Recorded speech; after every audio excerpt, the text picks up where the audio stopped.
Bueno, bueno, buenas tardes a todos. Muchísimas gracias por tomarse, digamos, la tarde para pasarla aquí con nosotros y oír algunas ideas interesantes acerca de, de la vida emocional de los niños de preescolar.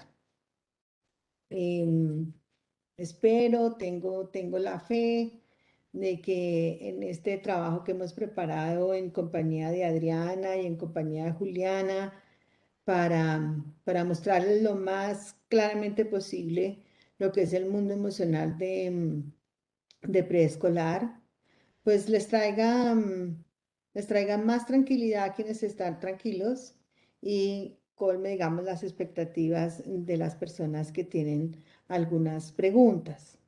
Yo entiendo perfectamente que este primer año de vuelta, digamos, a una presencialidad y a una normalidad realmente más fuerte que la del año pasado, pues ha causado muchísimas incertidumbres y muchísimas preguntas en nosotros mismos y en los padres de familia.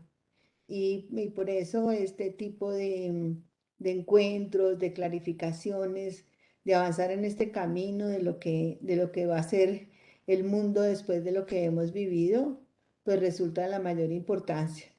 Y por eso pues quiero agradecer pues muy especialmente a los padres de familia del consejo que se acercaron a hablar con nosotros y tomaron la iniciativa para que hoy estuviéramos acá. Y, y quiero mostrar pues una posición muy clara, muy transparente acerca de cómo venimos manejando las cosas en el colegio Hacienda Los Alcaparros. Como les dije alguna vez en los encuentros que tuvimos en el principio de este año, en el segundo semestre con Kinder 4, en los temas tanto de aprendizaje activo como los temas de resolución de conflictos que alcanzamos a tratar, eh, quizás lo más importante es entender como dos cosas para iniciar este proceso. El punto en que los niños llegan al colegio es quizás el más interesante de la vida. Realmente, por esa razón es que el colegio comienza en Kinder 4, a los 4 años, y por eso no se habla de guardería, porque cuando los niños van pasando como a los 3 y medio hacia los 4 años, han hecho unas grandes conquistas en la vida emocional. Y esas conquistas las han hecho en el seno familiar. Es la familia la que ha acompañado esos primeros años, ha caminado esos primeros 3 años con sus hijos y les ha dado unos grandes dones para que puedan continuar su vida escolar. Uno de esos grandes dones es el desarrollo de la habilidad de interesarse en las cosas que ven, la habilidad de escuchar cuando se les está hablando, la habilidad de calmarse cuando se les atiende en sus necesidades y poco a poco ir comprendiendo que la vida, el mundo, lo que se vive cotidianamente, pues tiene momentos y vicisitudes donde papá y mamá están ahí para enseñarme cómo estar calmado, cómo responder a eso. Me van mostrando que lo que estoy viendo es una vaca o un caballo o estoy viendo un avión y me van mostrando y señalando el mundo en los brazos amorosos que son los padres de familia de los niños con que nosotros trabajamos. En ese proceso, además de ir aguzando su sentido de ver, su sentido de oír y su sentido de hacer una pequeña reflexión para poder calmarse, van desarrollando uno de los más bellos posibilidades que tiene la vida del ser humano. Van desarrollando la habilidad del afecto, de lo cálido, de acercarse al otro, de entender que el otro está ahí para mí, yo también estoy para él y que la encuentro cada día, cada noche en el cuento, cada día a la hora del desayuno, pues va planteando una posibilidad de cercanía. Esa posibilidad de cercanía se va a ampliar enormemente cuando los niños entran al colegio. Lo tercero que ellos han aprendido es que que la comunicación es entre dos personas, en que no todas mis necesidades pueden ser atendidas si yo no voy mostrando las necesidades que tengo. El primer, mm, el primer gran símbolo que un bebé tiene es llorar, porque cuando el bebé llora, no tiene aún el lenguaje, pero cuando mamá le dice, ¿qué te pasa? Ven, a ver, estás incómodo, de pronto tiene frío, de pronto tienes hambre, de pronto el pañal no está limpio, todo ese proceso que la mamá hace de ir pensando cuál es la necesidad que tiene su bebé de los 0 a los 13 años, le va enseñando al mismo tiempo al niño que la comunicación es intencional entre dos personas. Sin esa habilidad, entrar al colegio pues tiene que ser una gran dificultad porque se piensa que ya está como consolidada y por lo tanto el niño puede sentarse, escuchar las instrucciones, decir vamos a sentarnos en el círculo, vamos a hacer tal cosa, primero nos sentamos, después vamos al baño, nos lavamos las manos. Y todo ese proceso de comunicación es la maestra me habla, yo comprendo y yo voy ordenando mis acciones en ese proceso. El tercer aspecto súper importante es que él llega ya con unas ideas acerca de las emociones que son ideas como importantes. Por ejemplo, em, él puede decir, yo quiero esa cosa, yo quiero que me compres esto, dame ese osito. Y si uno le pregunta, pero ¿para qué quieres el osito? ¿Para qué quieres ese lápiz que está ahí? Él puede decir, porque lo quiero para sentirme bien o lo quiero para escribir y puede decir fácilmente, estuve muy feliz en la casa de la abuelita o me gustó mucho el regalo que me diste o cuando volvemos a comer esos ponquecitos que hace mi tía o porque me gustan mucho, es decir, está empezando a hacer esa reflexión acerca de que las acciones, los razonamientos, los pensamientos siempre van acompañados de unas emociones y unos sentimientos que siempre van a estar en la vida, porque pensamiento, emoción y sentimiento, pues son dos potenciales que tiene el ser humano y que siempre están presentes en cada una de las cosas que hacemos en cada situación, por ejemplo, que yo vivo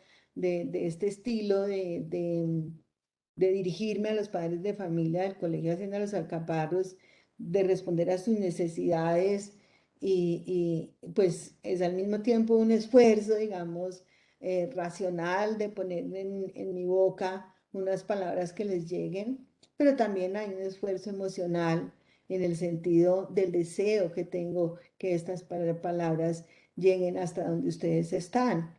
Las emociones y la razón son potenciales que van de la mano y van casi siempre, casi siempre, casi siempre juntos.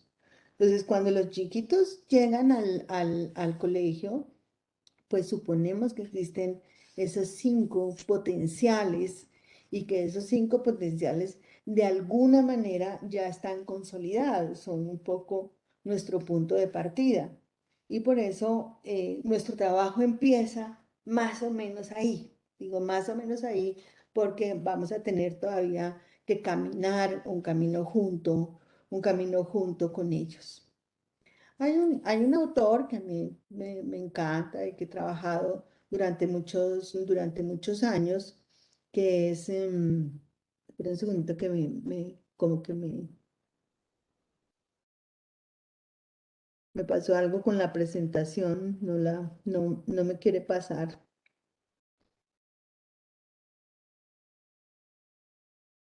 Un segundito, un segundito. Baja con la flecha rosita. Vamos a pantalla completa. ¿Listo?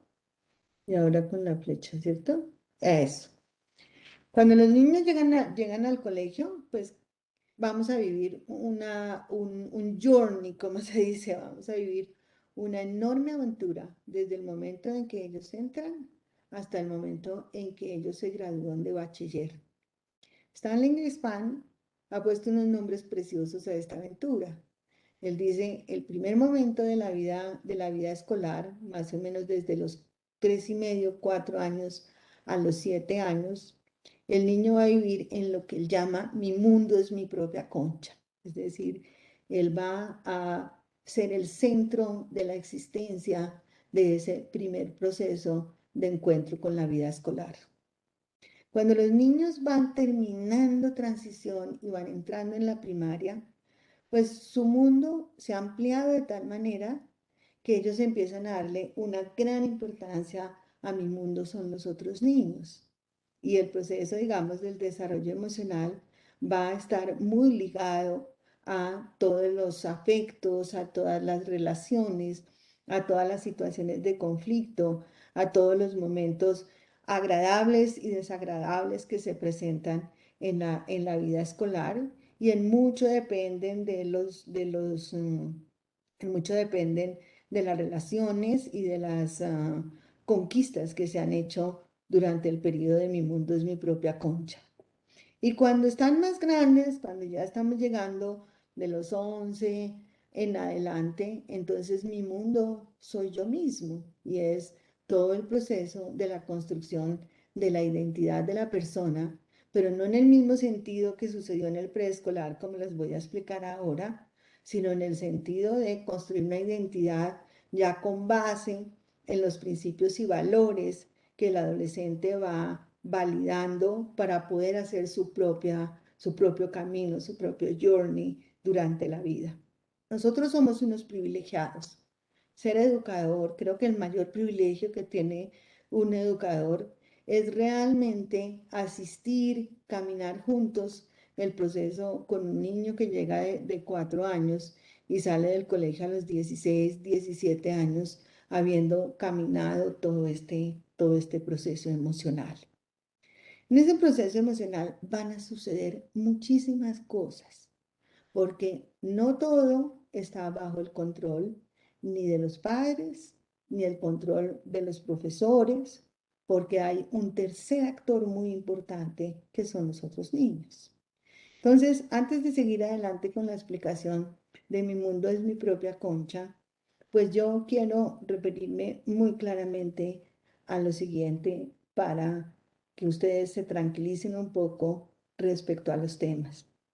Sabemos en este momento que estamos bombardeados, y creo que particularmente hoy estamos bombardeados por los medios de comunicación, que en este caso me parece que lo están haciendo muy bien, con los medios de comunicación en el tema de las cosas que suceden entre los colegios y especialmente el tema del bullying.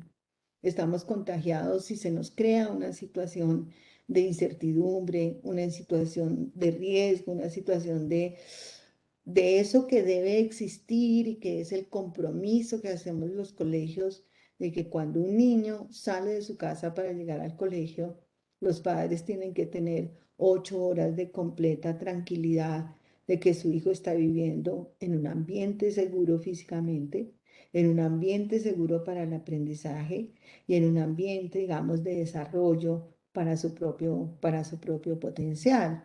Y entiendo perfectamente que a uno se le confunden en su cabeza con con las noticias que llegan y empieza a sentir, digamos, temores grandes acerca de eso. Pero es muy importante para los padres de preescolar y particularmente para los padres de los niños de Kinder 4 entender que hay dos cosas completamente diferentes. No sé por qué no me pasa. No tengo ni idea por qué no me pasa la presentación. Si quieres, dame un minuto y ya la comparto yo. Dos cosas diferentes. Lo primero es, ¿qué es el bullying? El bullying se caracteriza por una situación que es como un virus escolar, es una situación realmente, realmente complicada de manejar y realmente triste, difícil, que crea dolor, que crea conflicto. Pero el bullying se presenta, tienen que tener 5 características para que se dé una situación de bullying. La primera característica que se da es que hay una diferencia de poder, es decir, la persona que está maltratando a otra personita por alguna razón tiene un poder sobre la otra, sea porque es más grande, o sea porque es más hábil con el lenguaje, o sea porque sabe algún secreto de la otra persona, hay alguna cosa que lo pone en una posición de poder, o sea porque se rodea de otros estudiantes que le siguen el juego y que todos ejercen el poder sobre esa persona. Entonces, el primer punto es que hay un desbalance de poder. El segundo elemento es que es repetitivo en el tiempo. Un solo evento nunca es bullying. Un solo evento es una situación de conflicto escolar, pero es repetitivo en el tiempo. Cuando se habla repetitivo en el tiempo es que son 2 mínimo o 3 situaciones o más situaciones que se ejercen la misma persona o las mismas personas sobre otra persona. Por eso se habla de que es sistemático. Es sistemático y siempre los actores de la situación de bullying tienen los mismos roles. El cuarto elemento es que la agresión es intencional. Es decir, el bully sabe que el otro sufre. El bully sabe que al otro le molesta. Por eso cuando uno lo regaña en segundo, tercero elemental y le dice, eso que estás haciendo no está bien, generalmente ellos dicen, no, pero es por molestar, o lo que se decía antiguamente, no, es que él no tiene correa, o ese tipo de cosas. Hay una conciencia de que en las acciones que yo hago, el otro se siente de alguna manera incómodo, de alguna manera dolido o asustado o digamos como no en una situación de seguridad frente a sus pares. Y lo cuarto es que la víctima usualmente es vulnerable y no tiene cómo defenderse. Es decir, la víctima no encuentra dentro de sí elementos para defenderse o efectivamente es vulnerable. Efectivamente es una persona que no ve bien o que tiene una situación de aprendizaje o algo y esa debilidad lo pone en una desventaja.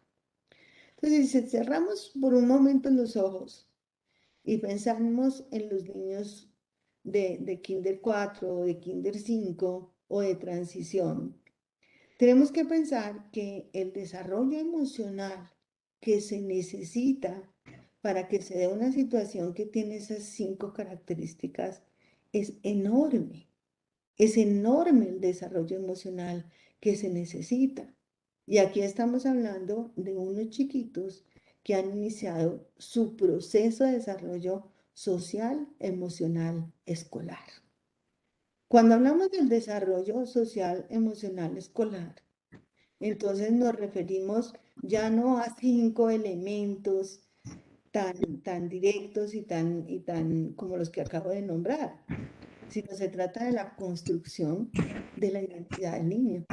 Se trata en que de los 4 a los 7 años, llámese como se llame, Amalia o Amelia o Juan o Vicente o Martín o el que sea, ese niño durante ese periodo va a aprender quién es él, va a aprender qué le gusta, va a aprender cómo aprende más rápido, va a aprender a solucionar conflictos, va a aprender a jugar con otro haciendo una jugada de fútbol y pasar la pelota. Y va a entender que de pronto él tiene una habilidad especial, corre más rápido o tiene mucha mayor puntería cuando apunta al arco. Va a aprender en qué es mejor que los demás, en qué sobresale. Y además va a sentir que es capaz de todos esos sentimientos de sentirse competente, ¿se acuerdan cuando salen de la casa y que saltan del cuarto escalón y dicen, mira papá, salté del cuarto escalón, o yo solito, o yo ya soy capaz de, y nosotros le celebramos todas esas capacidades, cuando dice yo puedo cortar la carne, o yo puedo, o te puedo ayudar a secar los platos, o yo puedo tender mi cama. Esos sentimientos de competencia son constructores de su propia experiencia de vida y parte muy importante de su desarrollo emocional. Ese proceso va acompañado de comprender también su vida emocional. Y ustedes al mismo tiempo también van comprendiendo esa vida emocional, porque en muchas conversaciones que tenemos padres nos dicen, por ejemplo, no, es que a él no le gusta que se le hable de esta manera, hay que decirle las cosas así, o él es una persona muy sensible, o ella es una persona muy sensible. Ustedes empiezan a darse cuenta que tienen unas características de respuesta al encuentro con los otros que tienen un origen emocional. Se desarrolla a través de todos los 4 años del preescolar hasta los 7 años, el tema de la empatía, de la capacidad de ponerse en los zapatos del otro, de la capacidad de decir, ella está triste porque le quitan la muñeca, o ella estaba furiosa porque no le dieron el turno, o ella está triste porque se oye mucho porque su mamá no se quedó o no llegó a ver el proyecto. Entienden perfectamente que las mismas cosas que ellos sienten las pueden sentir otras personas y se pueden poner un poco en los zapatos del otro. Van a formar el sentido de comunidad. Este es mi amigo, estos juegos sí me gustan, estos juegos no me gustan.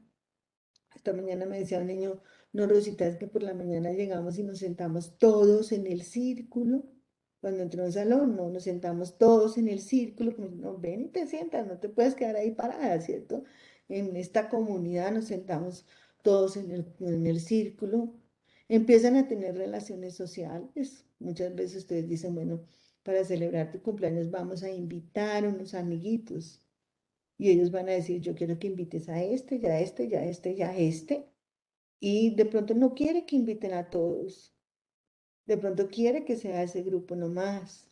Yo conocí un niño, por ejemplo, hace muchísimos años, que muy pequeño le decía a la mamá, es que yo quiero 3 fiestas de cumpleaños. Y la mamá le decía, pero ¿por qué 3 fiestas de cumpleaños? Y este niño le decía, porque yo quiero invitar un día a los que juegan fútbol. Quiero invitar al otro día a los que les gusta jugar un juego que él jugaba que se llama Warhammer. Y otro día quiero invitar a los que les gusta jugar con los trenes. O sea, lo tenía perfectamente claro cuáles eran los intereses que compartía con diferentes grupos de amigos. Esto sucedía más o menos hacia él tenía en ese momento, estaba como en transición cuando pedía estos 3 tipos de fiestas. Va a entender, por ejemplo, ahorita con el proceso del proyecto, qué es el trabajo cooperativo. Va a tener que ponerse de acuerdo, decir, voy a pegar entonces, cuando le dice, mira, recoge todas estas hojitas, eh, ¿cómo las vas a ordenar? Tienes que ordenarlas de alguna manera para ponerlas en tu cuadro, ¿cómo las vas a ordenar? Entonces tiene que tomar decisiones con el otro. No, pues las tengo que ordenar, ordenémoslas de chiquito a grande, o pongamos las que están más verdes de un lado y las que están más secas de otro lado, o las que tienen tres punticas de este lado, o las que tienen punticas de este lado.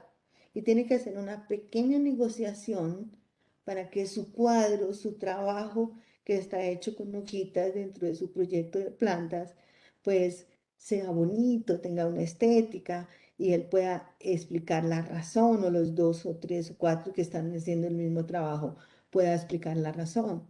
Va a empezar a hacer un experimento con los demás niños acerca de lo que es el desarrollo moral. Los niños llegan al colegio con una muy buena idea de lo que está bien y de lo que está mal. Y esa idea se ha formado a partir de los hábitos que la familia ha formado. Entonces, los hábitos llevan al pensamiento moral y los niños empiezan a experimentar en el salón ese pensamiento moral. Y entonces un niño puede decir, por ejemplo, es que no es justo que no me dejes jugar con eso. O cuando alguien le quita algo de su mano, él puede decir, no está bien que me rapes las cosas, ¿no? Empieza a experimentar y a decir, pero hay comportamientos que son buenos, comportamientos que no son tan malos, comportamientos que son justos. Y también empieza a entender que a veces él se confunde en el juicio que hace. Y que cuando a veces se confunde en el juicio que hace, entonces los problemas se pueden solucionar y se pueden solucionar los conflictos. Pero esto no sucede en un día, ni sucede en el primer mes. Esto sucede a lo largo de 3 o 4 años, en un ir y venir sobre situaciones que son como parecidas, situaciones donde con persistencia, con amor, con afecto, nosotros vamos acompañando, al igual que los padres de familia, ese proceso de aprendizaje hasta la consolidación de estos 9 potenciales que son realmente el desarrollo social y emocional. Y no se consolidan tampoco a los 4 años. En el mundo son los otros niños de primaria. Volveremos a empezar con este trabajo, pero volveremos a empezar con este trabajo desde un punto de partida diferente. Lo maravilloso del preescolar es que el punto de partida es mínimo en realidad. Son los 5 elementos de los que hablé antes. Y nos toca acompañar la construcción de los otros 9 elementos para que se conviertan en fundamentos de la vida social y emocional. En este momento de la vida, pues ya una persona mayor y con tanto tiempo trabajando con niños y con maestros, yo puedo decir sin lugar a dudas, puedo decir que esa formación del desarrollo emocional y del desarrollo social es el fundamento de la vida. Es el fundamento de la vida y creo, sin lugar a equivocarme, que es ahí donde tenemos que tener el mayor acuerdo los padres de familia y el colegio. Sí, toca que alguien la pase porque no sé por qué eso. Entonces vamos a hablar un poquito de lo que significa mi mundo es mi propia concha. Cuando nosotros hablamos de que el mundo es mi propia concha, estamos hablando del niño que está en medio de una estructura que llamamos una estructura triádica, es decir, donde la familia es el centro de la existencia. Somos papá, mamá y yo. Y en la mayoría de los casos, yo soy el más importante, el más cuidado, el que tiene en realidad el mayor poder dentro de la familia, porque el cuidado que yo necesito, aunque no haya conciencia sobre eso, para mi propia subsistencia, hace que la atención de papá y mamá sobre ese bebé, la atención de papá y mamá sobre ese chiquito que está creciendo, pues sea una atención más o menos del 100%. Entonces, el niño que vive en su propia concha es por esa razón, porque él es un gigante dentro de su casa.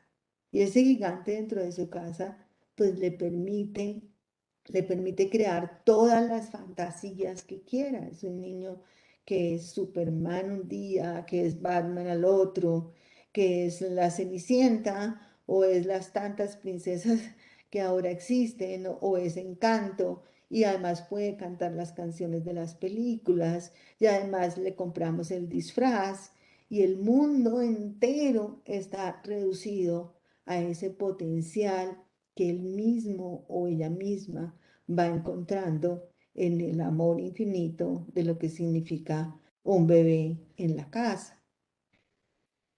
Y yo siempre lo digo con un poquito como de tristeza, pues obviamente cuando decimos ya es hora de que entres al colegio, ya es hora de que entres al colegio y nos arriesgamos a mandar a nuestro niño al colegio, pues tenemos que pensar que hay un mundo que va a desaparecer, un mundo que se va a transformar.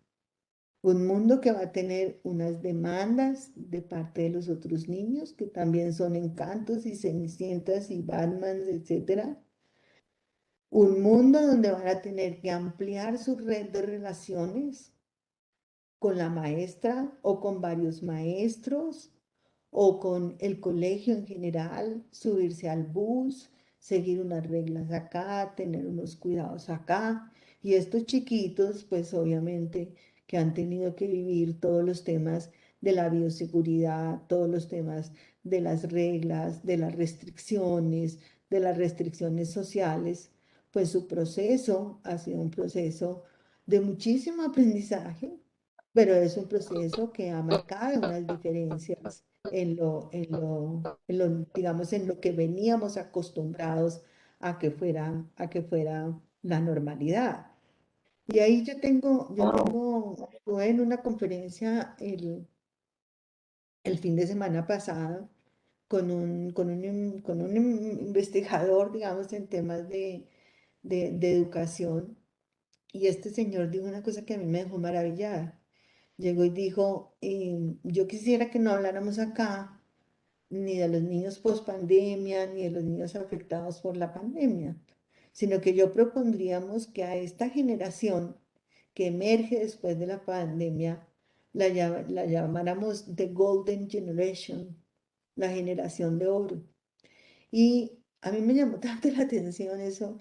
Y él dijo, porque si nos ponemos a ver en la historia, digamos, la cantidad, las grandes generaciones que han traído los grandes cambios en la humanidad, pues fueron las generaciones que son hijas o que vivieron situaciones límites tremendas. Y eso hizo que tuvieran que cambiar no solamente sus relaciones sociales, sino sus formas de aprendizaje y entrar en un proceso de una enorme creatividad.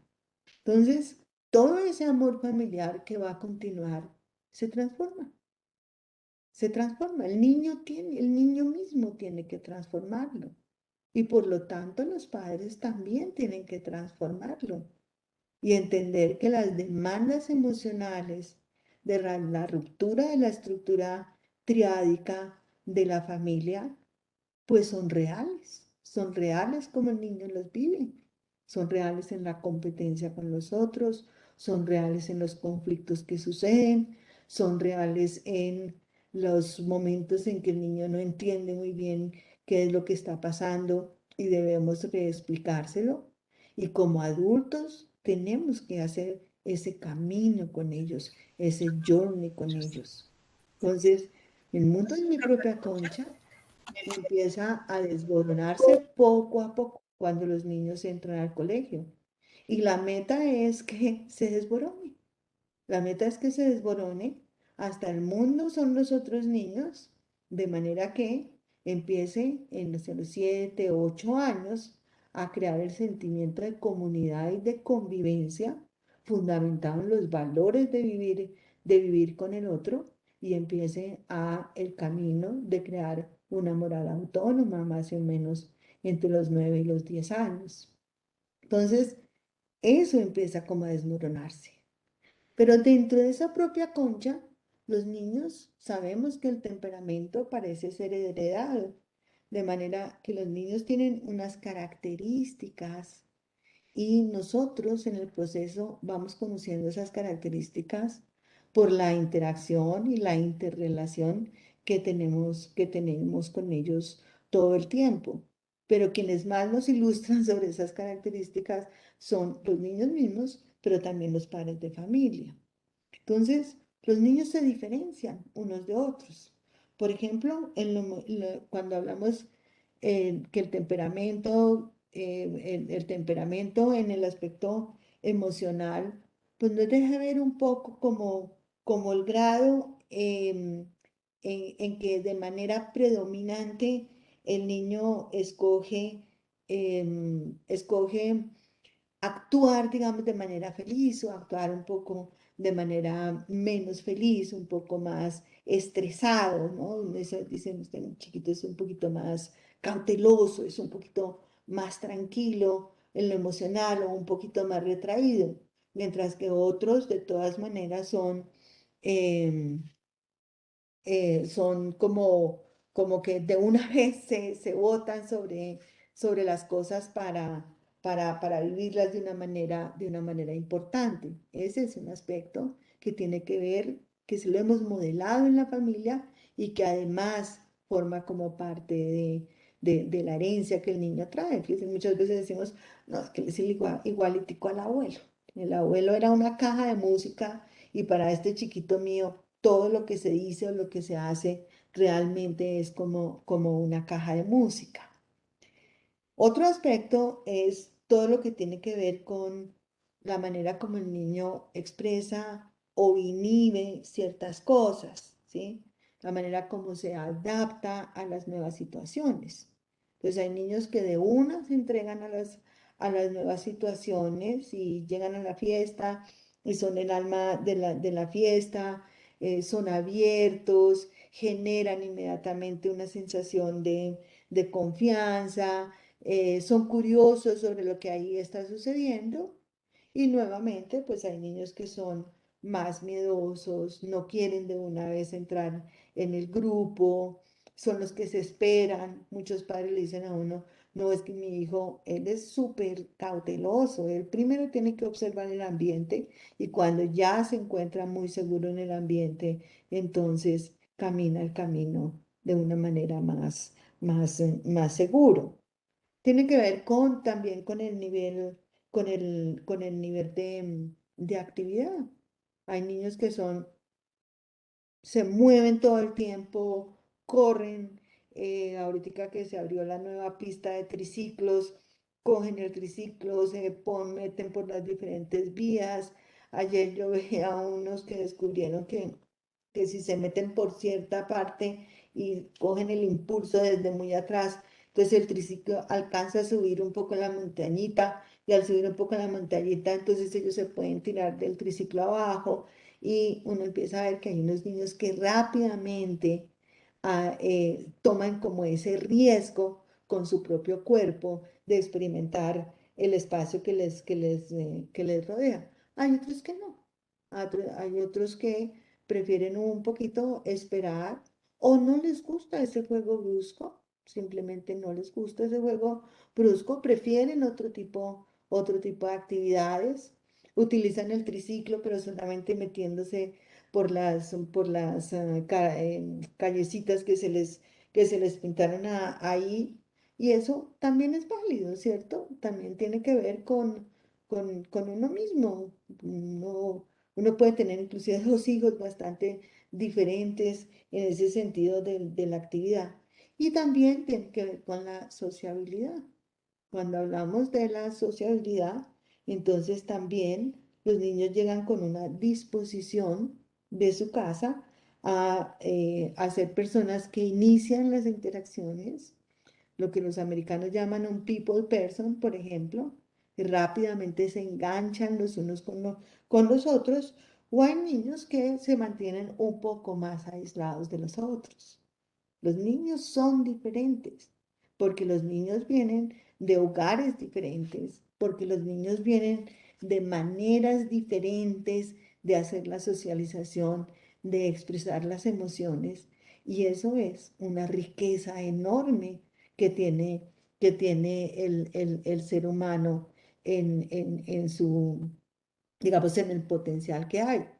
Entonces, cuando hablamos de 40 niños en Kinder 4, 40 niños en Kinder 5, 40 niños en transición. Estamos hablando de una enorme multiplicidad de maneras de ser en el mundo, de maneras de expresar las emociones, de maneras de ser activos, de maneras de ponerse freno en su propio comportamiento o no ponerse freno en su propio comportamiento. Y ninguno de ellos es mejor que el otro. Ninguno de ellos es más válido que el otro. El mundo no es uniforme. El mundo y la gran maravilla que tiene el mundo es la diferencia entre los unos y los otros. Pero no es un mundo salvaje. No es un mundo salvaje. Es un mundo en el cual desde cualquiera que sea el potencial del temperamento que nosotros tengamos, vamos a tener, vamos a tener, quiero la anterior, vamos a tener que desarrollar esos 9 aspectos del desarrollo social y emocional. Tenemos un punto de partida y ese punto de partida no impide que nosotros pasemos por estos 9 puntos del desarrollo social y emocional. Miren, les voy a contar una historia. Hay una chiquita en el colegio que se gradúa este año. Esa chiquita entró a Kinder 4 con nosotros. Y es una niña que tiene digamos, algunas circunstancias que la ponen un poco digamos, en el espectro autista, pero muy, muy leve, digamos, la situación. Ha sido una niña que ha trasegado el colegio con un gran esfuerzo en lo social, porque ese es precisamente su hándicap. Y estábamos sentados, se los tengo que contar porque es que es maravilloso compartirlo. Estábamos sentadas con Juliana Gordillo, con Adriana Villamarín, en la oficina de Adriana Villamarín, y estábamos planeando más o menos este webinar, discutiendo las diferentes preocupaciones de las personas, y de pronto esta niña se apareció en la puerta.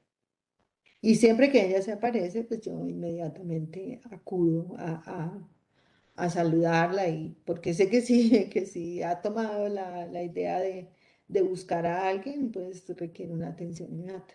Y entonces apenas salgo, me abraza y me abraza muy fuertemente. Y le digo, ¿qué pasó? Yo me asusté. Y me dice, me acaban de recibir en la Escuela de Cine de Málaga. Y yo no les puedo, yo no puedo, ustedes no se imaginan la emoción que yo sentí. Ella desde Kinder 4, todos sus proyectos fueron o de cine, o de fotografía, o de hacer un guión, o de cine, o de fotografía, o de hacer un guión de una manera reiterada, reiterada, reiterada, reiterada. Y ese gran interés que ella ha tenido en el cine y cómo se mueve el cine y cómo salen las personas y la cantidad de videos que ha hecho. Casi todo su trabajo escolar lo hizo haciendo videos, haciendo guiones, haciendo fotografías de cosas que ella veía para responder a las demandas cognitivas que le ponía el colegio. Y esa chiquita entra a la Escuela de Cine de Málaga próximamente. O sea, ella también hizo un trasegar para encontrar su propia identidad, para darse cuenta que su ojo y la manera como visualiza el mundo la hacía una persona competente, que muchísimas veces frente a circunstancias adversas ella pudo manejar sus emociones cuando su manera de expresarlas era muy de picos, altos y bajos. Una persona que siempre supo esperar el turno para que le llegara. Y así cada uno de los elementos del desarrollo social y emocional en esta niña, pues tuvieron su momento y tuvieron su desarrollo a través de todos, a través de todos estos años. Entonces, el temperamento es nuestro punto de partida, pero es un punto de partida que simplemente nos muestra que el mundo es diverso, el mundo es diferente, y que lo que nosotros tenemos que crear es un ambiente para el aprendizaje en el cual los niños, desde lo que son, desde su potencial del desarrollo, desde la cultura familiar que traen, puedan caminar por esos 9 caminos que se abren al frente. Un tercer elemento que es muy importante son los 5 sentidos. El aprendizaje, tanto en el bebé que empieza la vida, como en los primeros años de la escolaridad, es un aprendizaje que entra por los 5 sentidos.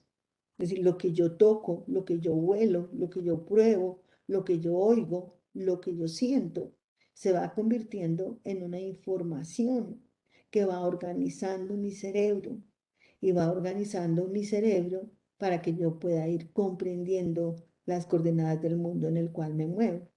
Entonces, los sentidos son juegan un papel central tanto en el aprendizaje activo como en la construcción del mundo emocional. Nosotros comprendimos eso hace mucho tiempo y que el decir que el colegio partía, digamos, del aprendizaje activo porque se aprende con los 5 sentidos, era mucho más allá de tener materiales sobre la mesa, o era mucho más allá de tener muchas expresiones hacia los sentidos, sino era hacer que el niño desde muy temprano comprendiera el potencial a partir de su propio cuerpo y tuviera todo el desarrollo sensorial que le permitiera vivir en un espacio, vivir en un espacio y desarrollar el sentido estético, que es digamos que es el culmen, digamos, de, de, de, de la vida en el sentido de comprender las formas en que existe la totalidad de lo real y cómo me, cómo me relaciono yo con la forma de la totalidad de lo real. Entonces, ¿qué es estar en el bosque? ¿Cómo se siente estar en el bosque? ¿Qué es rodar por la montañita de preescolar? ¿Qué es caminar en un pie? ¿Cómo se siente lo suave? ¿Cómo se siente lo áspero? ¿Cómo se siente lo ácido? ¿Cómo se siente? Y en ese sentir no es únicamente la experimentación de los sentidos, sino que yo voy construyendo el potencial de mi propio cuerpo. Y nosotros ahí vamos también comprendiendo cómo el niño va haciendo su desarrollo sensorial. Entonces, cuando el niño nos llega en su propia concha, nos llega con unas características de su temperamento. Nos llega con unas pautas de crianza y nos llegan con unas experiencias previas acerca de su cuerpo. Esas experiencias previas muchas veces son miedosas. Hay niños que son más sensibles a unas cosas. Hay niños que no han tenido tantas experiencias en el afuera, sino más experiencias en el adentro. Hay niños que son más sensibles al agua fría o más sensibles al agua caliente. O niños que sienten las cosas más ásperas o menos ásperas. No lo sabemos. Niños que sienten más frío, niños que sienten menos frío. Los papás dicen, no, pero a ningún niño en el colegio de La Calera le da frío. No, eso no es verdad, hay muchos que les da frío. Porque la vida que nosotros hacemos con el cuerpo de nuestros hijos también les enseña muchas cosas. Yo me acuerdo que mi mamá cuando éramos chiquitas, mi mamá era una obsesiva de la limpieza, cuando éramos chiquitas nos restregaban con estropajo. Hoy en día no existe el estropajo. Pero cuando yo era pequeñita, compraban en la plaza del mercado del 7 de agosto los estropajos y nos lavábamos con estropajos. Y mi mamá le preguntaba a uno, ¿y te lavaste con estropajo detrás de las orejas? Y el estropajo raspaba. Era una pauta de crianza, ¿cierto? Era una pauta de crianza que fue un estímulo, digamos, al tacto bastante importante, digamos, en nuestra vida. Entonces, así es lo mismo. El mismo cuidado que tenemos que no lo toque, o que hay que echarle 60 capas de bloqueador, o que el otro día una señora que le ponía a un niño le ponía a un niño que se estaba metiendo a una piscina en tierra caliente, le ponía su vestido de baño, le ponía una camiseta y encima de la camiseta se ponía una camiseta especial, compañera del vestido de baño, que era de manga larga y cuello alto, para que el sol no lo quemara. Está bien, pero en ese proceso yo le estoy dando al niño un mensaje sobre el cuidado de su cuerpo, un mensaje sobre lo que puede resistir o no puede resistir, un mensaje sobre lo que le hace bien o lo que le hace mal en relación con su propio cuerpo. Esos tres aspectos, pues son el grupo de niños que nosotros vamos recibiendo, y es el grupo de niños que nos, que nos llega para que nosotros podamos cumplir con los tres grandes retos del preescolar. Fíjense que hasta este momento yo no he hablado ni una sola vez de lo intelectual. He hablado únicamente del desarrollo emocional y social, que es el punto de partida de Hacienda Los Alcaparras. Entonces, el primer gran reto es comprender sus propios sentimientos y por eso comprender los de los otros. Y yo quiero que piensen un poco en esa frase, porque pasados unos años les vamos a exigir lo contrario. Pasados unos años les vamos a decir, es que el comportamiento moral, les digo yo a los de séptimo, octavo, no está en tu sentimiento y tu intención únicamente, sino está en tu capacidad de hacerte responsable de lo que produjiste en el otro. Y por lo tanto tienes que ser consciente de lo que el otro siente. Y tienes que ser consciente de lo que el otro siente con anticipación. Entonces, piense cuánto camino hay que recorrer para eso. Yo les invito a que en este momento ustedes abran su Twitter y lean cinco mensajes de su propio Twitter. Y me digan cuántas personas de esas 5 personas que acaban de leer han cumplido este reto que tienen los de preescolar, que es comprender sus propios sentimientos y por eso comprender de los otros. ¿Y cuántas de esas 5 personas han comprendido que ser una persona ética y moral es comprender los sentimientos de los otros y tomar responsabilidad sobre ellos? Porque la vida es un journey, es un camino para lograr la formación moral. No podemos esperar que la formación emocional, social y moral de un niño de 4 años esté consolidada en el primer semestre de su vida escolar. Es un camino que tenemos que recorrer con él. El segundo gran reto que tenemos es verse a sí mismos como capaces de cumplir con los objetivos que ellos mismos se plantean.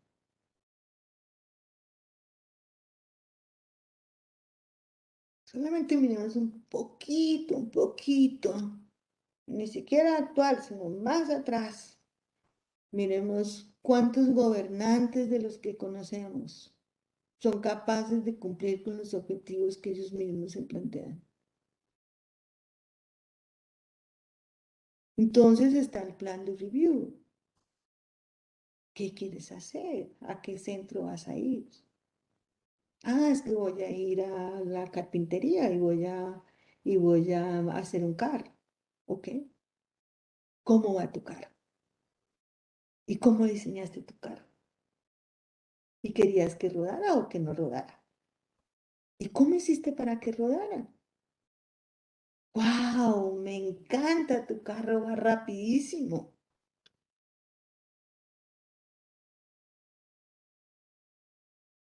Ese es un proceso reiterado y permanente. Ah, no, es que yo iba a ir yo iba a ir a la carpintería a hacer un carro, pero ya no quiero hacer un carro. Ah, entonces estás cambiando de plan. ¿Cuál es tu nuevo plan? No, es que ahora quiero ir a los disfraces y quiero hacer pretending y quiero disfrazarme de gitana. Ah, entonces tu plan ahora es disfrazarte de gitana. Y yo como maestra estoy pendiente y 5 minutos después miro a ver si se disfrazó de gitana. Y voy y le digo, muñeca, estás divina como gitana. ¿Cómo son los gitanos? ¿Y por qué esa pañoleta ahí? Pero si no se ha disfrazado de gitana, le digo, ah, estás cambiando de plan. ¿Cuál es tu nuevo plan? No es que ahora quiero ir y yo estoy pendiente cada día de que los planes que hace tengan un final que sea agradable. No porque a mí me importe el resultado, no porque el carro sea el más divino carro, sino porque yo como maestra estoy pendiente de que este elemento del desarrollo que le permitirá más adelante hacer una tarea, le permitirá más adelante hacer un viaje, le permitirá planear una relación amorosa con alguien.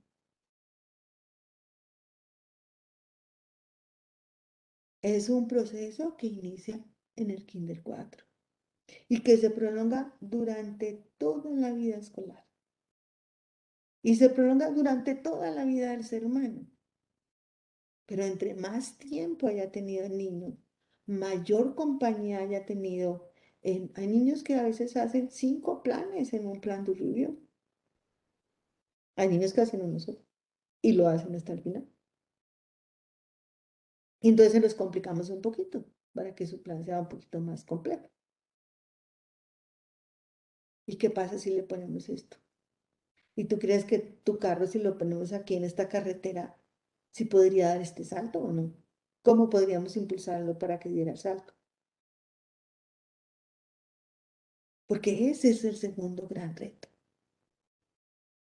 Que cada día, que nunca llegue a su casa diciendo, es que yo no lo pude hacer. Es que yo no puedo hacer lo que me dicen en el colegio. Por eso no les decimos qué hacer. Los acompañamos en que hagan sus planes. Les proponemos diferentes planes y nos aseguramos que ese caminar es importante.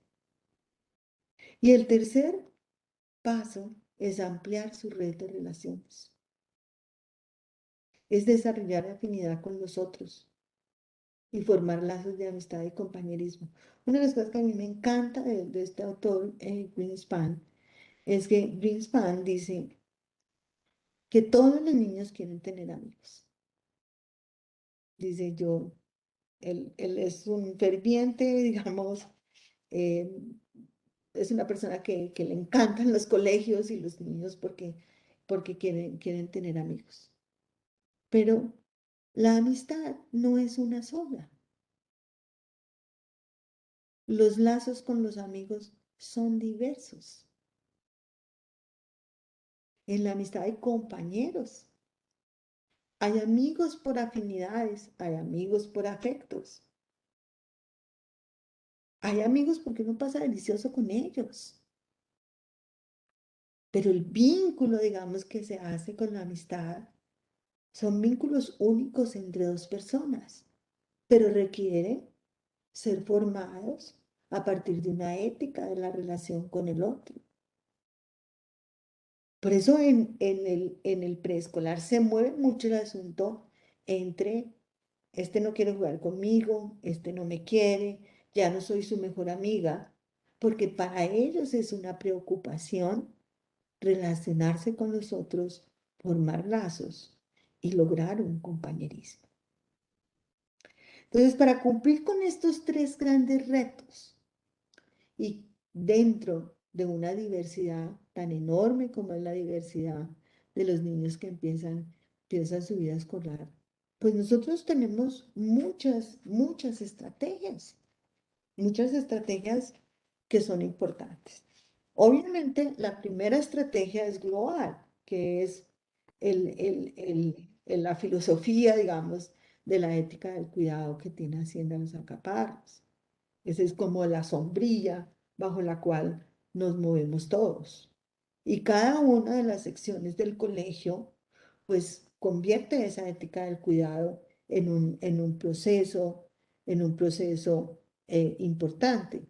Entonces, nuestras estrategias más importantes, ¿me la pasas, Juana? ¿Por qué no pasa? Nuestras estrategias más importantes, ¿quién me ayuda a pasar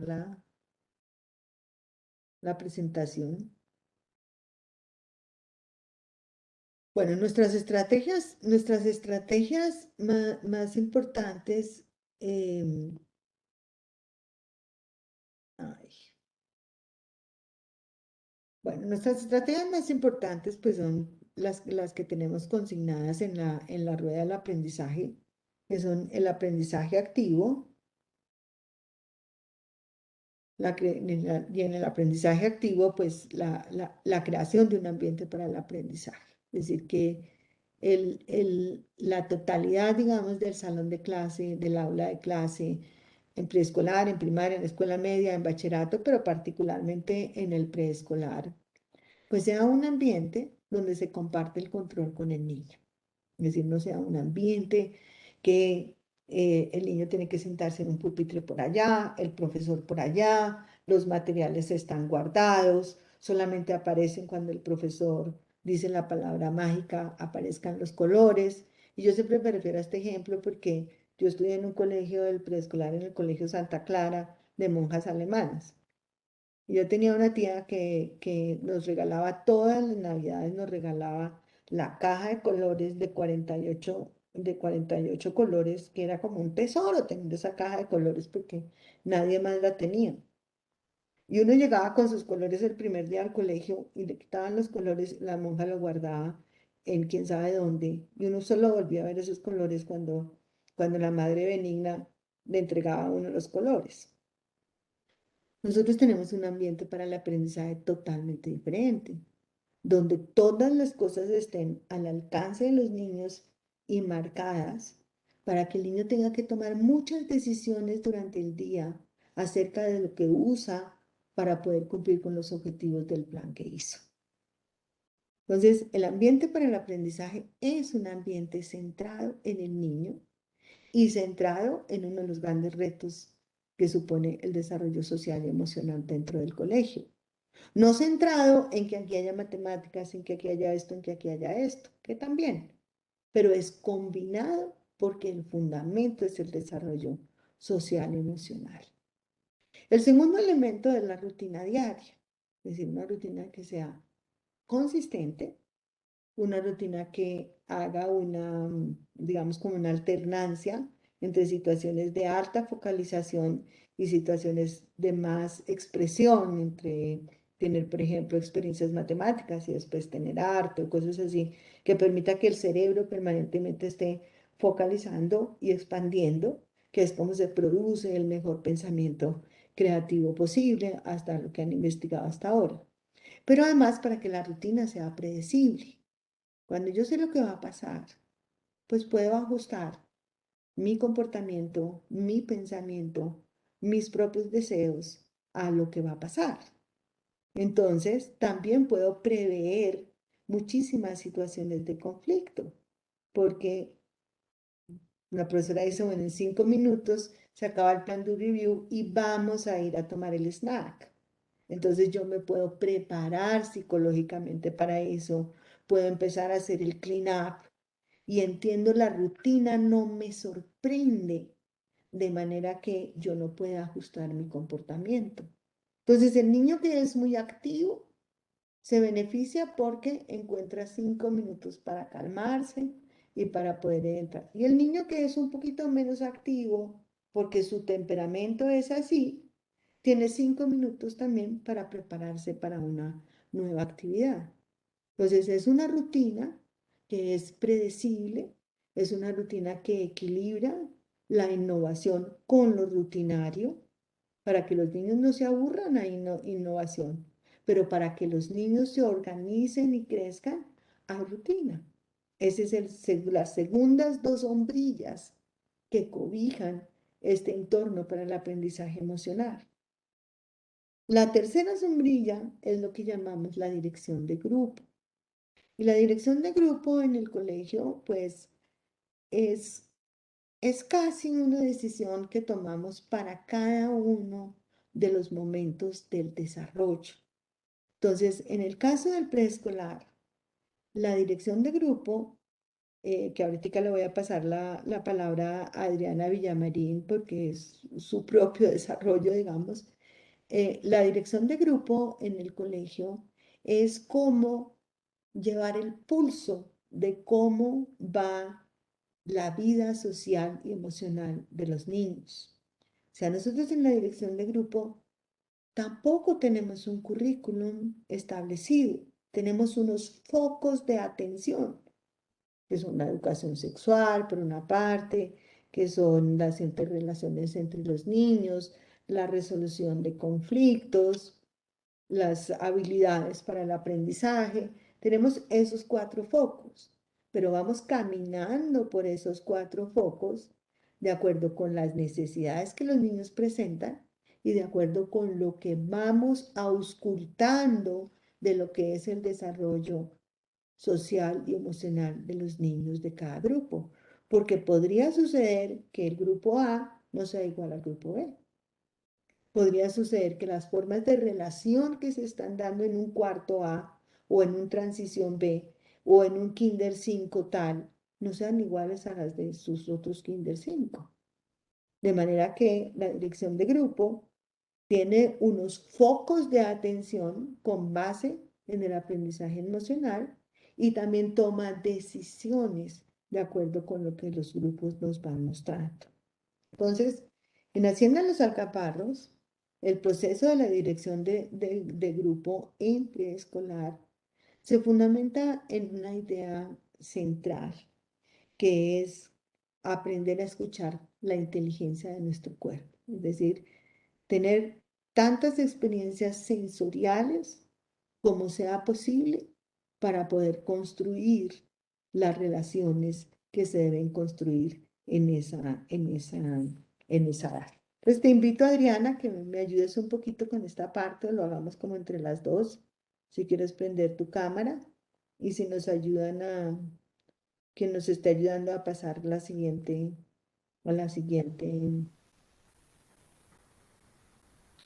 Hola Rosita, aquí estoy. Bueno, Bien, pues desde la dirección de grupo, uno de los grandes retos, como decía Rosita, que tienen los niños, pues en este desarrollo de las relaciones sociales, es reconocerse a ellos, pero también esa posibilidad de ir reconociendo a los otros, porque vienen ya a formar parte de un grupo, vienen a formar parte de Kinder 4A, vienen a formar parte de un Kinder 5A, y desde ahí nosotros sentimos que es muy importante iniciar como todo un trabajo de generar un sentido de pertenencia para que también ellos se puedan reconocer como parte de ese grupo. Entonces, en esta primera parte yo le decía a Rosita, pues nosotros llamamos una primera parte cultivar la afectividad, ¿en qué sentido? Y hacia esa meta que Rosita pues nos ha contado, como en la medida en que los niños se van reconociendo a sí mismos y van aprendiendo de lo que sienten, la idea es irlos llevando a que tomen una mayor conciencia sobre esa relación con los entornos. Es decir, lo que a mí me pasa, lo que yo vivo, tiene 3 niveles de afectación. Es decir, si yo tengo una emoción que me llega o tengo una situación que me genera una emoción, me afecta a mí, pero también puede en un momento determinado afectar al otro o afectar pues todas las situaciones de grupo. Entonces, desde ahí sentimos que este potencial, como decía Rosita, el desarrollo de las habilidades socioemocionales, pues también está en que nosotros vamos despertando esa capacidad que tenemos los seres humanos de entretejer, ser solidarios y crear y ser parte como de una red. Entonces, si ustedes ven las fotos ahí, pues son ejercicios en los que nosotros jugamos a la construcción de rondas, a la posibilidad de que hayan juegos donde permanentemente los niños hacen cambios muy rápidos, porque como contaba Rosita al principio, ellos solamente quieren estar con ciertos niños, entonces como también los vamos invitando, por ejemplo, a que nos aprendamos los nombres de todo el grupo, a que podamos en un momento determinado interactuar con diferentes niños, porque el otro también me va diciendo cómo yo me voy sintiendo. Entonces, esta es como una primera parte que nosotros llamamos cultivar la afectividad, o la tercera foto que como ustedes la veían es como aprendemos a tejer red. Otro de los objetivos pues tiene que ver, y lo nombraba Rosita sobre el tema de la identidad de los niños, es cómo voy tomando yo conciencia de quién soy, cómo siento, cómo me siento, qué hago cuando lo siento, dónde lo siento. Y por eso para nosotros ha sido muy importante como no trabajar todos estos conceptos solamente como desde lo que los adultos podemos hablar, sino muy permeado desde el cuerpo. Entonces, como también voy reconociendo que mi cuerpo, de alguna manera, estas sensaciones que generan todo esto que yo siento, pues están muy relacionados con mi cuerpo. Es muy bonito cuando trabajamos a veces los mapas corporales y ellos pueden decir que reconocen cuando tienen rabia, porque sus manos se ponen como puños, o algunos chiquitos que dicen, es que la rabia me empieza a subir por el pie y me llega a la rodilla, y cómo yo puedo empezar a identificar también que mi cuerpo de alguna forma pues tiene que ver con aquello que yo siento, y por eso lo hacemos muchísimo pues a través del juego. Pero también hay parte de este reconocimiento y además el ampliar como el vocabulario de emociones que podemos tener. Ha sido también como uno de los objetivos, va también diciendo que me gusta, que no me gusta, que me agrada, que me desagrada. Y por eso todo este sentido de identidad, pues sentimos que es importante para este desarrollo de, de lo socioemocional. Y en el último, la siguiente lámina, ¿Dónde está? aquí es como cuando vamos teniendo ese aprendizaje, pues la parte ya también de la comunicación y la expresión, pues se vuelven unos elementos importantes en el desarrollo de lo socioemocional, es decir, todo aquello que yo aprendo de mí, como yo aprendo también a reconocer mis emociones, como yo aprendo a relacionarme con el otro, pues tienen que ver con elementos de comunicación, cómo esa relación se va dando también en esos tres niveles, cómo yo puedo expresar lo que yo siento, y cómo no solamente tiene que ser siempre verbal. Entonces, por eso muchas veces hemos hecho una unión muy bonita que siento que ha sido muy especial de cómo cuando trabajamos estos elementos de la parte corporal, también la podemos pasar hacia el desarrollo también de la estética y del arte, de cómo yo a través de la pintura, la observación o ciertas cosas también voy pudiendo expresar eso que yo voy aprendiendo como a partir del juego, como voy aprendiendo a expresar. Por ejemplo, el trabajo que les mostrábamos el día de la entrega de informes, que inició desde la dirección de grupo de reconocer quién soy yo, cómo soy yo, cuáles son mis características, y que cierra como en este proceso del autorretrato, que también tiene que ver cómo es el contacto que yo me doy un poco cuando Rosita hablaba de lo sensorial, cómo me abrazo, cómo de alguna manera abrazo al otro, cómo me quiero acercar con el otro, cómo juego con el otro palmas o cómo camino con el otro. Pues son ejercicios y son juegos que nos permiten recrear esta parte de la expresión y la comunicación también de esta afectividad que vamos aprendiendo. Y además, en esa expresión, desarrollando un poquito la empatía en el sentido en que yo ya empiezo a ser más cuidadoso. Entonces, por ejemplo, ya ahorita que estamos terminando el año, así una anécdota, por ejemplo, las rondas iniciales pueden ser muy desordenadas. Hoy en día para los niños hacer una ronda ya es un ritual, ya saben que la hacen como una forma de saludo, sabemos cómo invitamos al otro pues a participar de la ronda, y son como los elementos importantes de lo que trabajamos en la dirección del grupo y el cómo, ¿no, Rosita? No sé si... No, gracias, Adriana. No, pues quería que tuvieran, que te oyeran directamente, pues porque como lo estoy poniendo como en sombrillas de esa ética del cuidado, el proyecto, digamos, general de la rueda del aprendizaje en preescolar y la dirección de grupo como un tema, digamos, como clave y que nosotros lo hemos centrado en el cuerpo y en lo sensorial.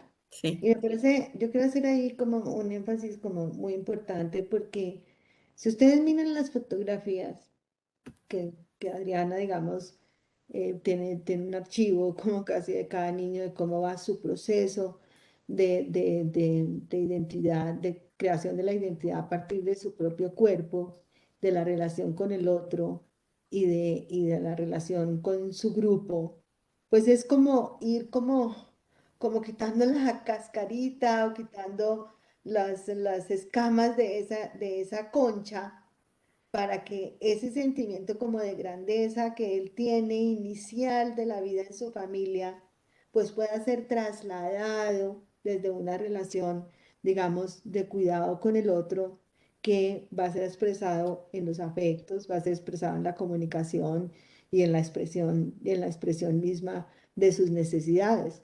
Pero va a poder hacerlo porque se ha descubierto a sí mismo, ha descubierto su propio potencial, su propia mirada como ser humano.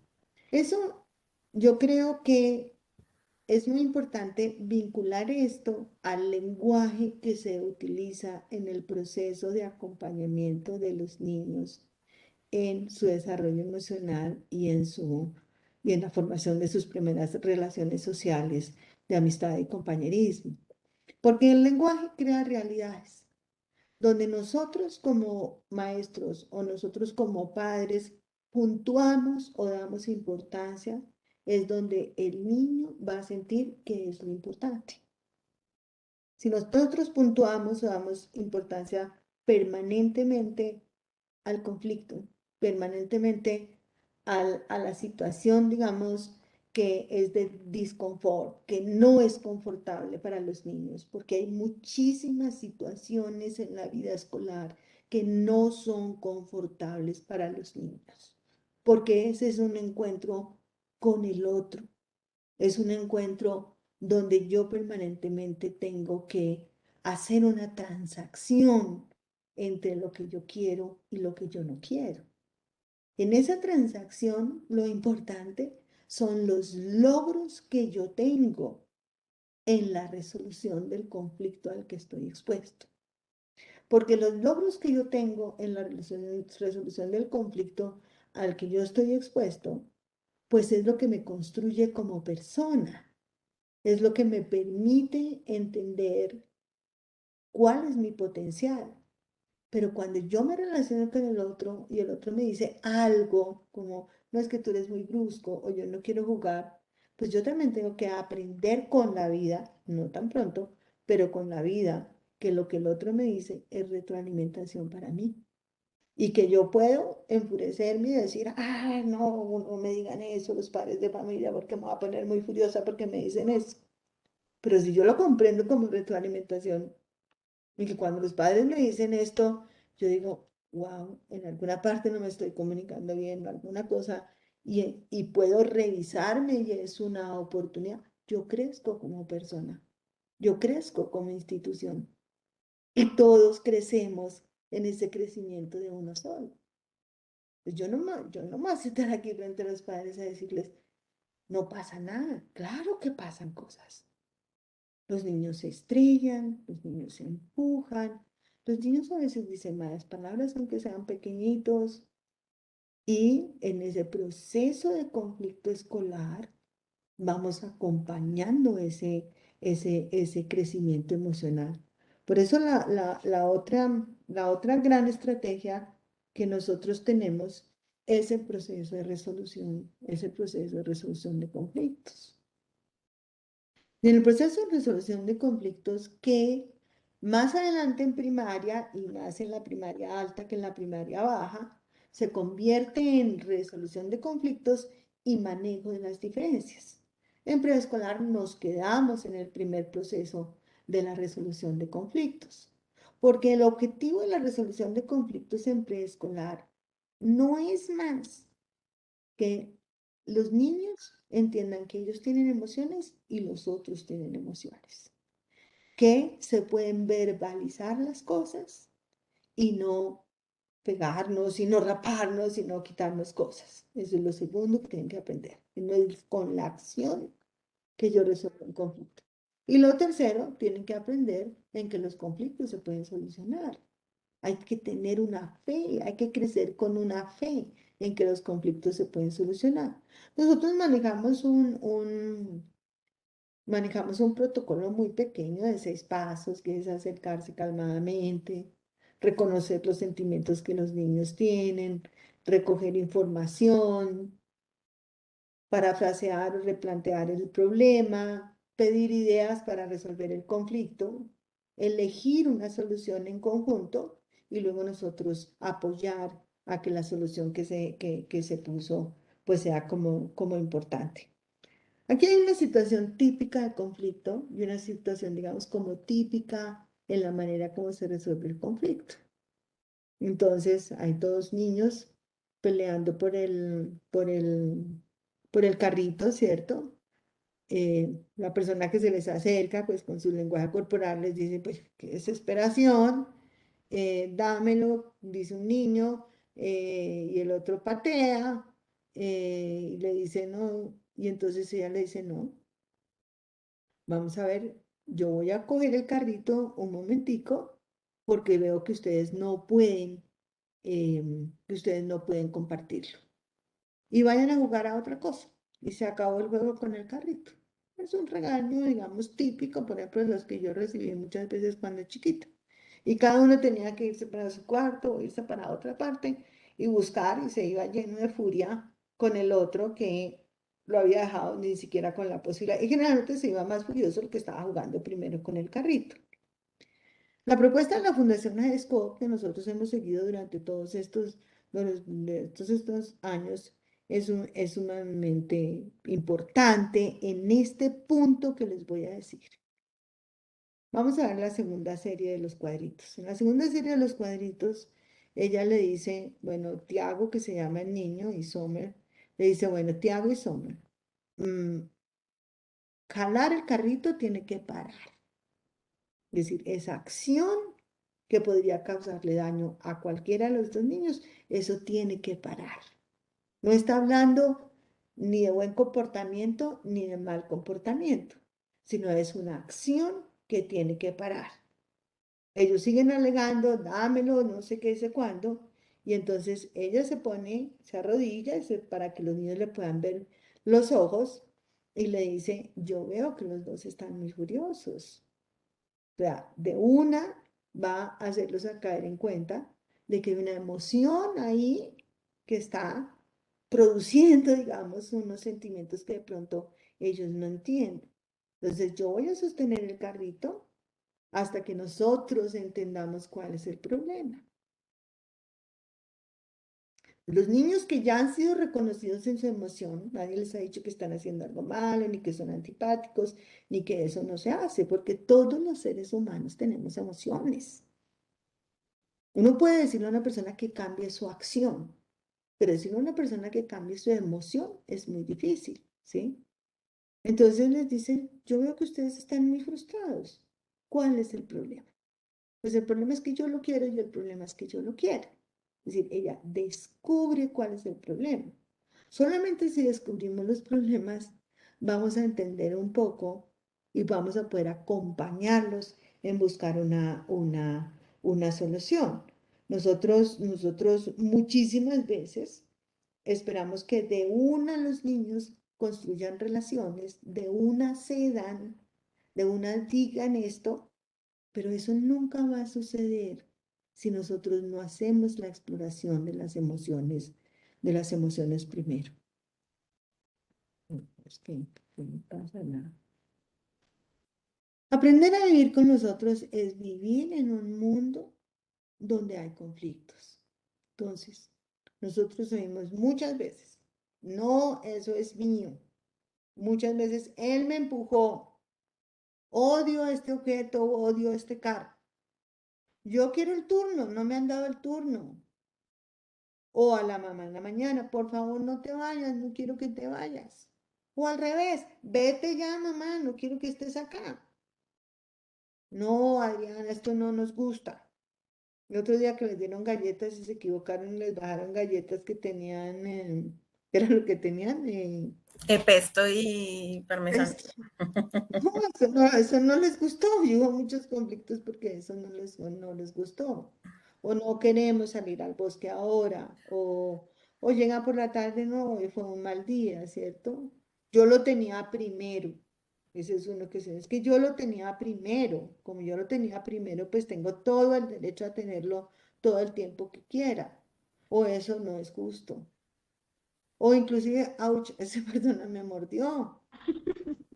Es decir, suceden cosas, todo el tiempo suceden cosas donde nosotros tenemos que actuar desde la resolución de conjunto, El de de ya no eres mi conflictos. amigo, Rosita, es muy usual cuando se ponen bravos porque algo no, porque algo en la situación de juego no salió como alguno de los dos quería. Entonces, Entonces, por ejemplo, uno muy común es el me empujó. Entonces,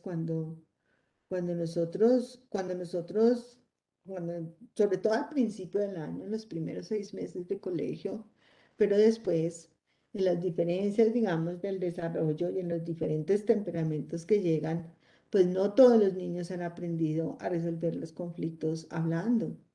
La gran mayoría no, pero hay unos que son más proactivos, hacen más acciones y hay, digamos, situaciones de raparse, situaciones de empujarse, etcétera. Y ahí también uno tiene que ser como muy cuidadoso. Si uno sale como la señora que vemos en la arriba y dice, ¿qué es lo que les pasa a ustedes dos? ¿Sí? Por favor, paren, ya les he dicho muchas veces y ustedes no hacen caso, o ya es suficiente. Entonces los niños sí se separan, porque los niños a la voz del adulto furioso y poniendo el límite se separan, pero los niños se separan llenos de emociones, se separan con un sentimiento de que fueron tratados injustamente, porque él fue el que me empujó o porque yo lo tenía primero, entonces una situación como injusta y lo que se llevan en su corazón es, uy, el mundo está lleno de situaciones injustas. Pero si en la misma situación volvemos con una mirada hacia cuál es la acción que tenemos que parar inmediatamente. Y nos acercamos a los niños y le decimos, bueno, parece que los veo otra vez muy furiosos o los veo llenos de sentimientos como furiosos, pero tenemos que parar inmediatamente el empujar. Es decir, esa Ay, acción de papá. empujar no funciona. Tenemos que parar esa acción. No le estamos diciendo a este niño, tú eres el que te está portando mal, tú eres el que te estás portando mal. Estamos diciendo, esa acción no es correcta, primero. Y segundo, estamos reconociendo inmediatamente que hay un sentimiento de furia, que su cerebro, digamos, está en ese momento con unas emociones negativas como muy fuertes. El solo reconocimiento de eso, veo que están realmente furiosos, pero empujar tiene que parar. Ese solo acto que hace una persona de manera empática ya trae cierta calma. Y si no, pues uno espera que venga la calma con tranquilidad. A veces uno se demora un poquito más, otros un poquito menos. A veces uno con las palabras puede ampliarse y cuando uno le quitan las cosas, uno siente como un dolor, o uno puede ampliar un poquito para que ellos comprendan la emoción y uno espera que venga la calma y hace la pregunta, ¿cuál es el problema? Uno saca uno saca el problema del empujón a el problema real que está detrás. Entonces, el problema puede ser, digamos, como este, digamos, en que habíamos hecho un acuerdo en que usted jugaba en una parte y él jugaba en otra parte y ahora no se está cumpliendo el acuerdo, entonces él me quita las fichas. Y yo creo que todos hemos visto situaciones en que alguien le quita las fichas al otro. Cuando uno está haciendo, yo con mi nieta tengo este conflicto todos los días porque nos ponemos a jugar con las cosas de armar y uno se entusiasma y necesita otra ventanita para la casita y de pronto la coge y pues ahí está rompiendo la norma que nos habíamos puesto de habernos repartido las fichas, etcétera. Entonces, es un conflicto muy normal entre niños que eso suceda. Entonces, hay que buscar cuál es la causa del problema. Y con la causa del problema, invitarnos a dar una solución. La solución, pues, ¿será que volvemos a repartir las fichas? ¿Será que no nos quedaron bien repartidas? ¿Será que tú necesitas tu espacio? Entonces hacemos otro espacio para armar más allá. Pero es importante que ellos den una solución. En este caso, dan la solución de que pongan una cinta pegante para que nadie se pase de lado. Nosotros hacemos eso. Ponemos una cinta pegante para que nadie se pase de lado. Porque de esa manera les podemos demostrar a ellos que existe una solución. Pero no puntuamos jamás en quién tuvo la culpa. No puntuamos jamás en el otro, sino en la acción. De manera que entiendan, esto no se puede hacer porque no es prosocial. No les decimos ese discurso, pero es lo que van formando. Se sientan reconocidos como personas que tienen emociones y les ayudamos a modelar a ellos una solución que les permita, que les permita salir adelante. Aquí está el que dice Adriana, el de ya no eres mi amiga. Y en eso, alguna vez, próximamente, me gustaría un poco hacer la he hecho en otros años, pero creo que voy a volver a hacerla ahorita, el tema de compañeros y amigos, cómo es ese tema de la amistad y de las relaciones entre los niños, porque pues las cosas han cambiado un poco en ese sentido. Pero en el preescolar, hacer amigos es importante. Y en el preescolar, las amistades varían también en la medida en que ellos van creciendo y van siendo más responsables de sus propias emociones. O sea, ellos pueden ser muy amigos de esta es mi mejor amiga durante 2, 3 semanas seguidas y después encantarse con otra situación o encontrar los otros intereses y ya no soy tan amigo de este, porque la amistad está como muy, pues muy unida, digamos, a que pasamos rico juntos. En cambio, la amistad ya más madura va unida a necesidades, digamos, afectivas y emocionales mucho más vinculantes. Entonces, aquí hay una situación que se produce en el preescolar permanentemente. Dos niños están jugando, la niña dice, mi bebé está llorando, y dice, el mío necesito cambiarle el pañal, y llega otra niña y dice, em, llega otra niña y dice, "Ay, yo quiero jugar con ustedes, ¿sí? Y entonces al niño le dice, no, váyase, y inclusive le dice, idiota, váyase de acá. Y entonces la otra le dice, no, entonces él responde, usted no es mi amiga, usted ya no es mi amiga nunca más.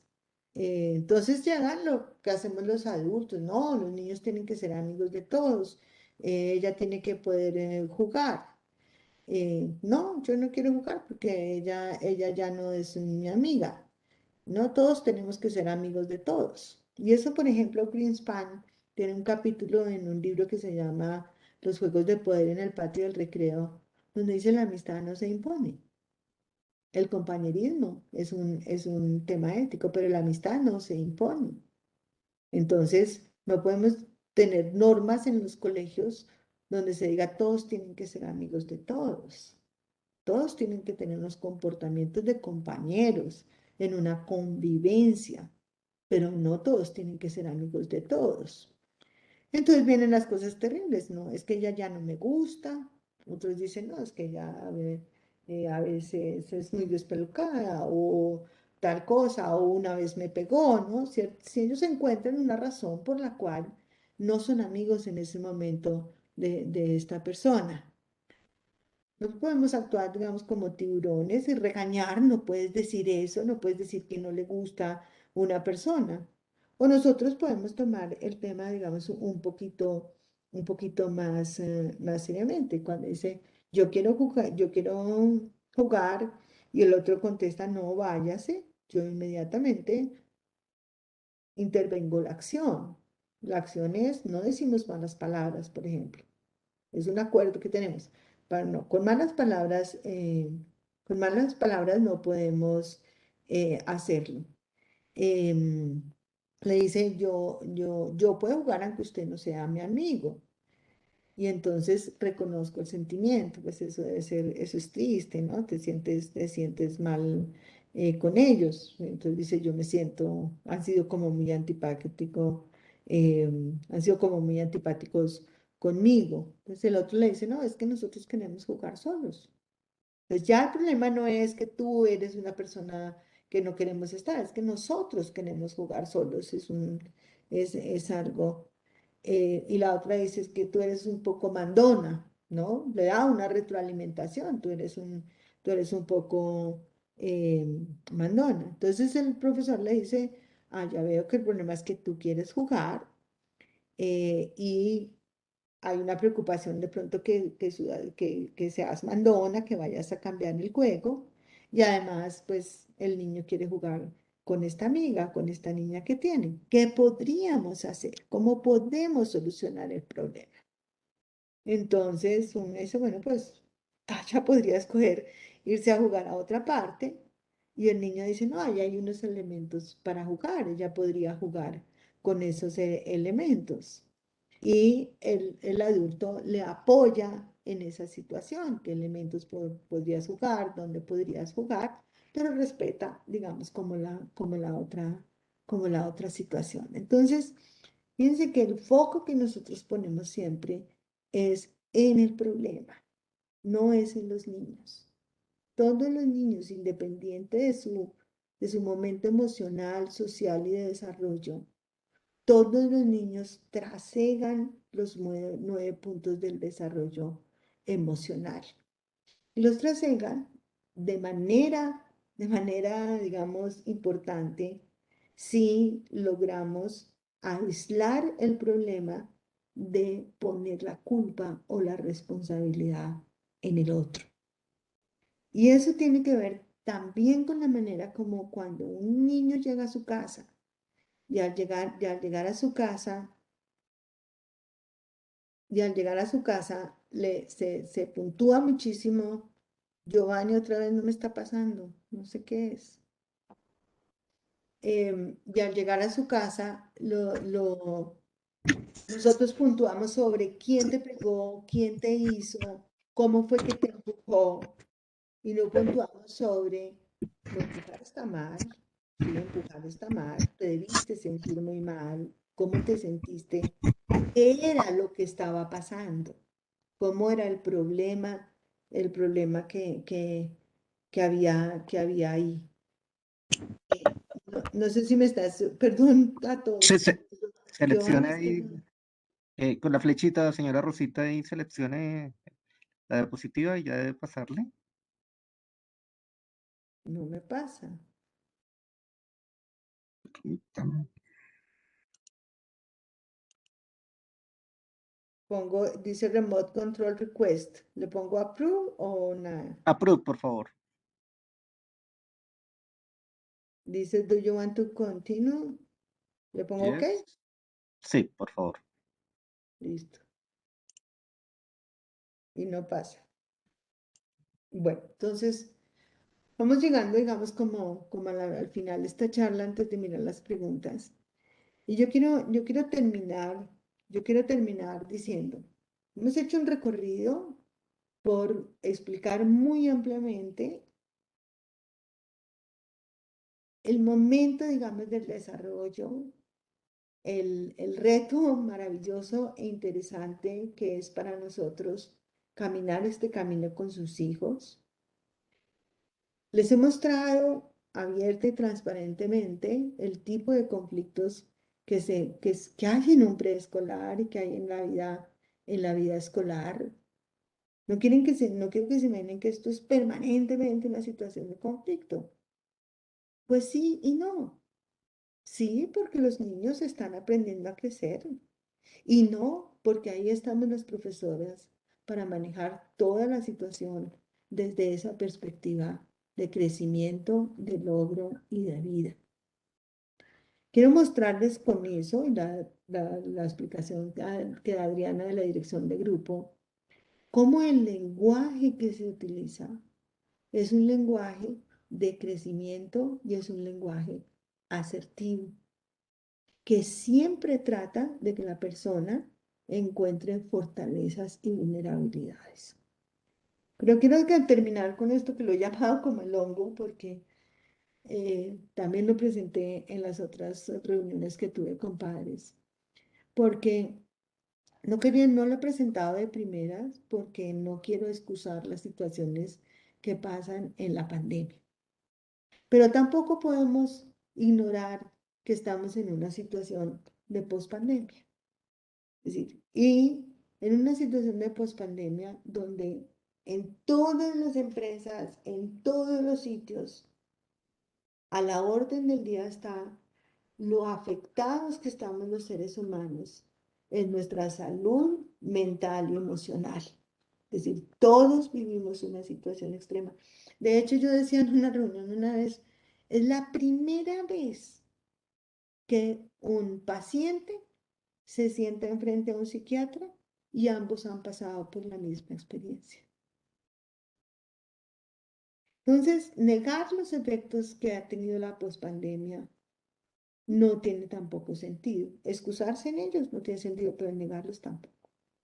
Entonces, ¿qué creo yo que afectó la pandemia en la relación que quebró ese círculo en la relación del colegio, los estudiantes, los padres y los profesores? Yo creo que se tocó muy de cerca los temas de la motivación.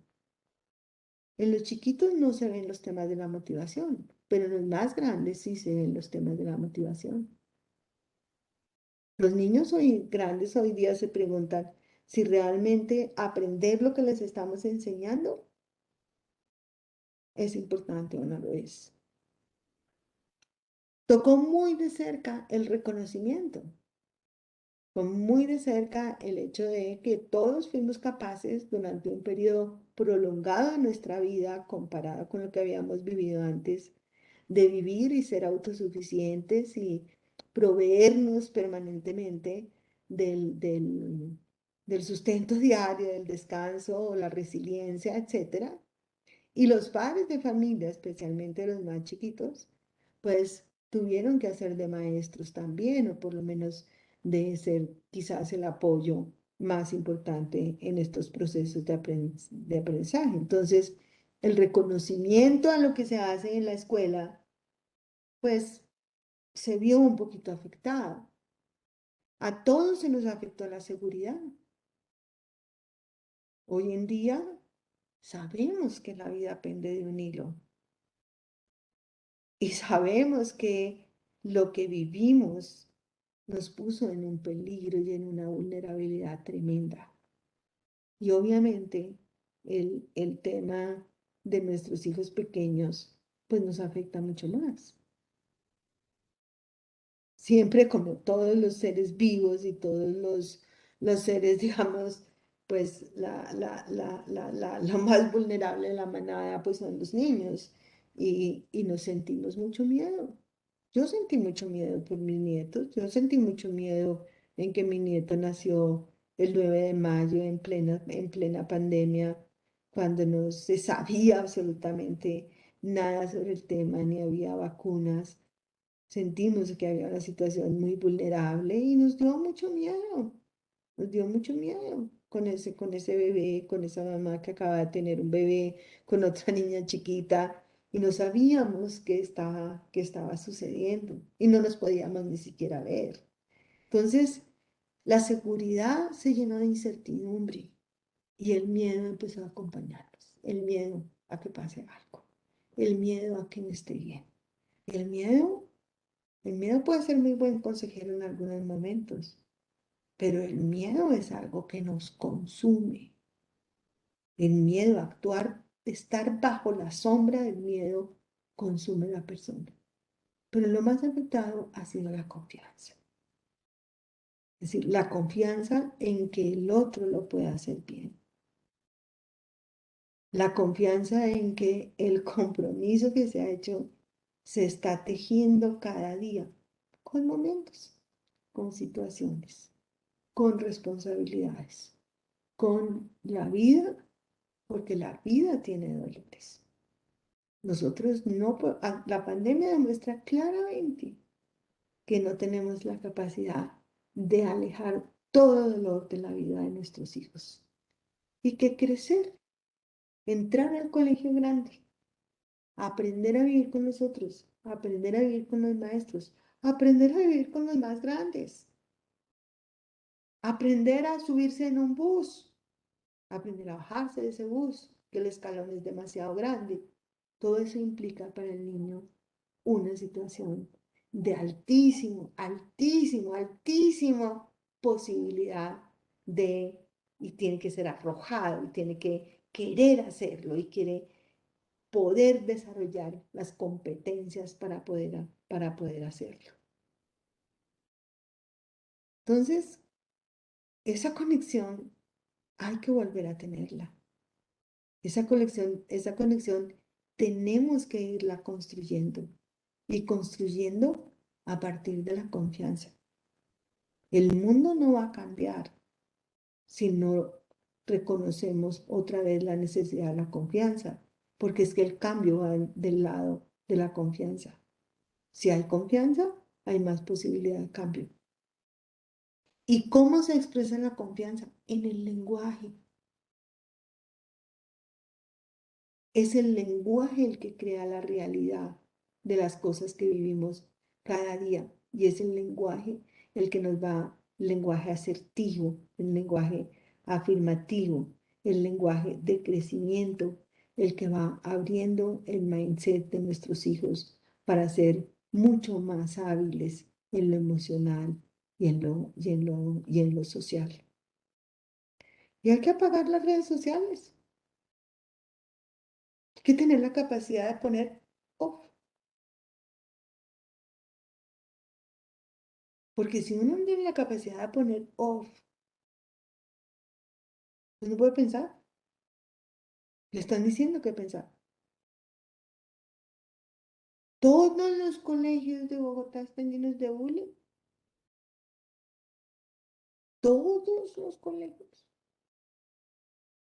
Todas las situaciones de conflicto que se viven entre 800 estudiantes entre los 4 años y los 18 años son bullying. Todos.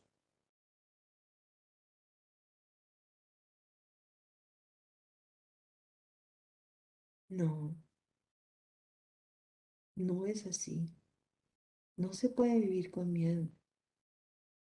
Hay que abrir la confianza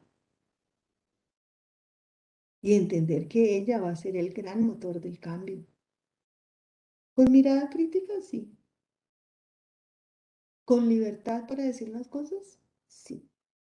Lo que nos dicen es retroalimentación, pero sin miedo. Yo les invito a construir un mundo mejor. En sus manos está la generación de oro, de Golden Generation. Hagámosla entre todos. Muchas gracias.